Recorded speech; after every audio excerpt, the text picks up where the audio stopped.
నమస్తే అన్న అందరికీ నమస్కారం. కువైట్ లో ఇటీవల కాలంలో వరుస హత్యలు కలవరపెడుతూ ఉన్నాయి. అలాగే కువైట్ లోని సబాసలం ప్రాంతంలో ఒక ఇంట్లో పనిచేస్తూ ఉన్న ఫిలిపిన్ మహిళ కువైట్ యజమాని యొక్క చిన్నారిని చంపివేసిన విషయం అందరికీ తెలిసిందే. అలాగే నిన్న మనం చూసుకుంటే జాబ్రియా ప్రాంతంలో ఒక కువైటీ పౌరుడు మరొక కువైటీ పౌరుడిని దారుణంగా కాల్చి చంపివేసిన విషయం అందరికీ తెలిసిందే. తాజాగా స్థానిక మీడియా తెలిపిన వివరాల ప్రకారం జహరా ప్రాంతంలో తన ఇంట్లో పనిచేస్తూ ఉన్న మహిళ ఎవరైతే ఉన్నారో ప్రవాస మహిళ, ఇంట్లో పనిచేసే మహిళను ఒక కువైటీ పౌరుడు చంపాడని చెప్పేసి స్థానిక మీడియా పేర్కొంది.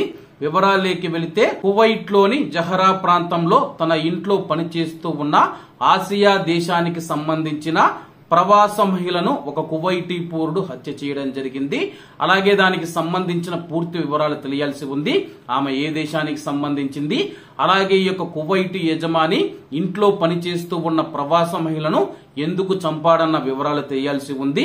అలాగే ఆమెను చంపివేసిన తర్వాత కువైటీ పౌరుడు నేరాన్ని అంగీకరించి తనకు తానుగా వెళ్లి పోలీస్ స్టేషన్ లో లొంగిపోయినట్లు స్థానిక మీడియా పేర్కొంది. అలాగే అతను నేరాన్ని అంగీకరించాడని చెప్పేసి సమాచారం అందుకున్న తర్వాత ఫోరెన్సిక్ విభాగానికి సంబంధించిన నిపుణులు ఎవరైతే ఉన్నారో సంఘటనా స్థలానికి చేరుకొని మృతదేహాన్ని తొలగించి తదుపరి విచారణ కోసం మృతదేహాన్ని ఫోరెన్సిక్ విభాగానికి తరలించినట్లు అధికారులు తెలియజేశారు.